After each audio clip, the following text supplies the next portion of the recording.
دعوت اسلامی اپنے کام اور اپنے نام کی وجہ سے اجنبی نہیں ہے۔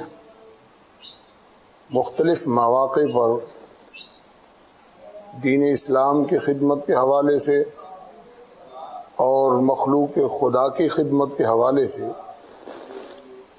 ان کے کارہائے نمایاں کوئی ڈھکی چھپی بات نہیں رہی۔ اور اس وقت میں جب کہ لاک ڈاؤن جاری ہے اور تھیلیسیمیا کے مریضوں کو خون کی اشد ضرورت تھی، حضرت امیر اہل سنت دامت برکاتہ العالیہ کے اپیل پر دعوت اسلامی کے حوالے سے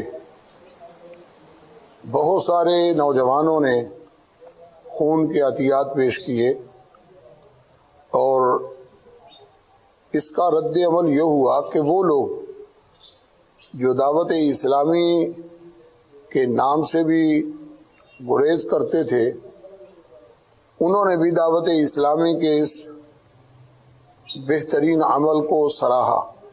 اور دعوت اسلامی نے جہاں لوگوں کے اعمال کی درستگی اور اصلاح پر زور دیا ہے، وہاں انہوں نے مخلوق خدا کی خدمت کرنے کی بھی تلقین اور ترغیب دی ہے۔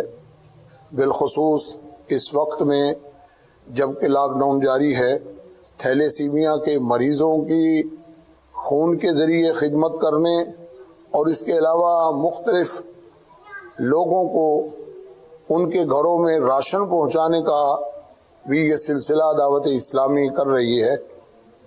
اللہ تبارک و تعالی ان کے اس عمل کو اپنی بارگاہ میں قبول فرمائے۔ صلو علی الحبیب صلی اللہ تعالی علی محمد۔ مفتی نعیم اختر نقشبندی صاحب اور ڈاکٹر غلام ربانی صاحب، آپ نے اپنے بھلے تاثرات دیے، اللہ تعالیٰ آپ کو جزائے خیر عطا فرمائے، اور دعوت اسلامی کے ساتھ تعاون جاری رکھنے، وابستگی رکھنے کی آپ دونوں سے درخواست ہے۔ صلو علی الحبیب صلی اللہ تعالی علیہ وسلم۔ جی کال دیں۔